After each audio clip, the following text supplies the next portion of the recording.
जय हिंद। आज के वीडियो में जानेंगे विलय और विलायक में क्या अंतर है। इसके अंतर के बारे में हम समझेंगे। तो चलिए वीडियो स्टार्ट करते हैं।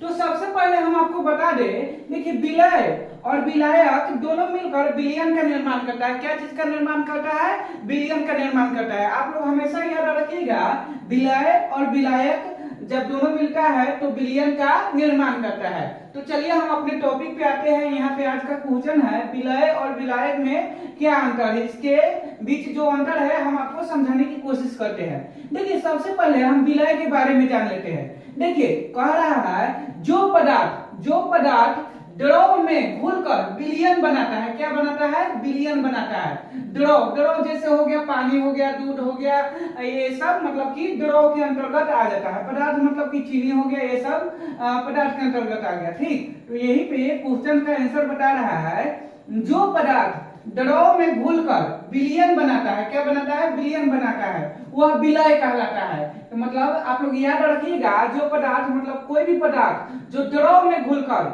ठीक क्या बनाता है? विलयन बनाता है, वह विलय कहलाता है। जैसे कि यहाँ पे हम एक उदाहरण से समझते हैं, चीनी और जल के मिश्रण में चीनी विलय है। ठीक, जैसे कि यहाँ पे देखिएगा, जल में चीनी यहाँ पे क्या है?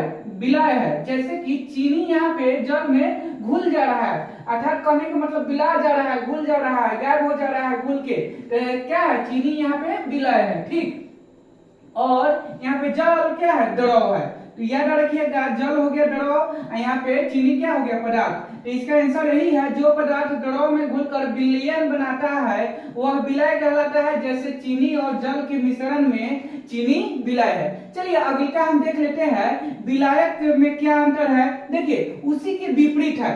विलयन कहने का मतलब विलय और विलायक दोनों सेम ही है, थोड़ा सा डिफरेंट है। यहाँ पे कह रहा है विलायक में जिस द्रव में किसी पदार्थ को घुलाया जाता है, जिस द्रव में किसी पदार्थ को घुलाया जाता है, कोई भी द्रव है ठीक, उसमें कोई पदार्थ को घुलाया जाता है, उस द्रव को विलायक कहते हैं। उस द्रव को क्या कहते हैं? विलायक कहते हैं। जैसे एग्जांपल से हम समझ लेते हैं, जैसे चीनी और जल के मिश्रण में जल क्या है? विलायक है। जल में हम क्या घुला रहे हैं? चीनी घुलाने की कोशिश कर रहे हैं। ठीक, तो जल में हम चीनी घुला रहे हैं, तो जल क्या है? विलायक है। तो यहाँ पे यही बताया है, जिस द्रव में किसी पदार्थ को घुलाया जाता है उस द्रव को विलायक कहते हैं। जैसे चीनी और जल के मिश्रण में जल क्या है? विलायक है। तो आप लोग यह अंतर तो समझ गए, विलय और विलायक में अंतर आप लोग समझ गए। अगर अंतर समझ गए तो इसको आप स्क्रीनशॉट ले सकते हैं और इससे अच्छे से और भी समझ सकते हैं।